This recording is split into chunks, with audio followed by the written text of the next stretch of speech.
بسم اللہ الرحمن الرحیم۔ سورہ الشمس مکی ہے اور اس میں 15 آیتیں ہیں۔ سورج کی قسم اور اس کی روشنی کی، اور چاند کی جب اس کے پیچھے نکلے،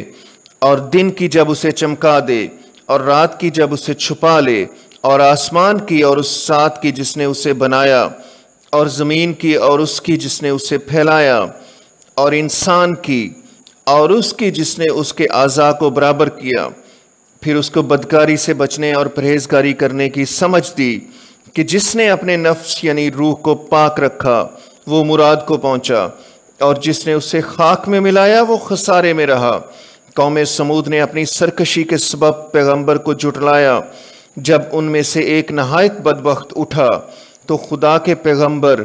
نے ان سے کہا کہ خدا کی اونٹنی اور اس کے پانی پینے کی باری سے حذر کرو، مگر انہوں نے پیغمبر کو جھٹلایا اور اونٹنی کی کونچیں کاٹ دیں،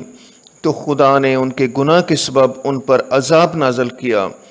اور سب کو ہلاک کر کے برابر کر دیا، اور اس کو ان کے بدلہ لینے کا کچھ بھی ڈر نہیں۔